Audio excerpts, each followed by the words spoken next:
common man's belief.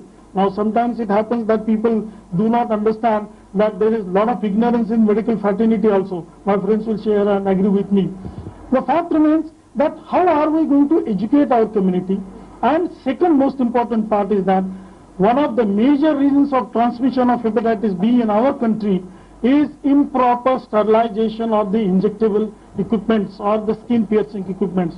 I have enough data with me, say from Gujarat state, where an epidemic took place in one of the areas, and when it was investigated, hepatitis B epidemic, which is a very unusual situation.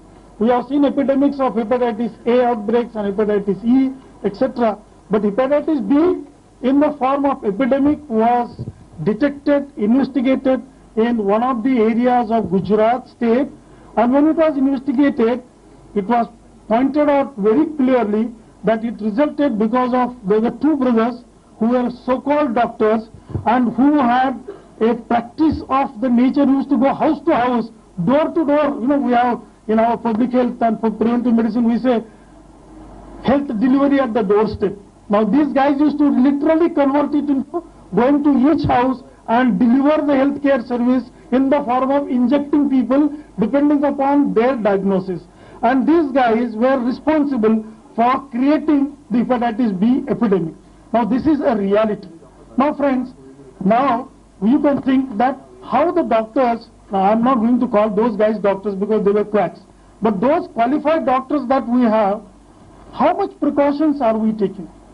And second important part which I'm going to indicate to you is that the real precautions of infection control measures that need to be taken by medical fraternity, to what extent we are going to or we are taking about it. Please understand, I am not going to convert this lecture into that of the HIV because that's my favorite topic and I can go on talking on that for hours together. I won't go into that. But medical fraternity is scared of HIV. I'm not scared of hepatitis B. That's ridiculous. And that's the reason when I stated initially, when I used to talk to the teachers of the medical colleges, including Mumbai, about HIV, and I used to challenge them that are you taking adequate precautions to give confidence to your staff and to yourself that your infection control measures do not allow propagation of hepatitis B. If you are certain about it, forget about HIV. You shall not worry about it because you are taking necessary and due precautions.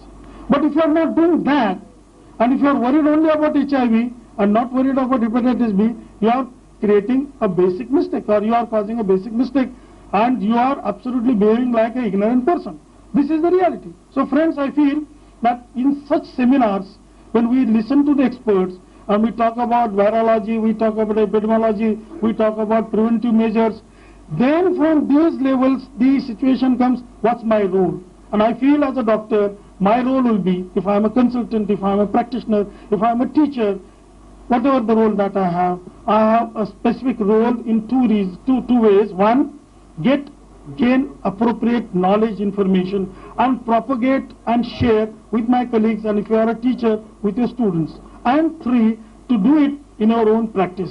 If you, at the end of this seminar, go home with appropriate dose of knowledge, which is a scientific based one, then I think we have achieved the success.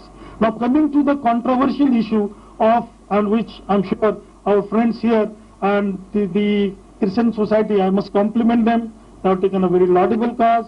I told them that look, hepatitis B, if it is a public health problem, and whether if any other public health problem, how do you handle that? How do you tackle it? What's your objective? How do you want to go in this direction? What do you want to achieve at the end of this? So any vaccination or mass vaccination drive that we want to take up must fulfill the public health requirements. One, do you have target population properly identified?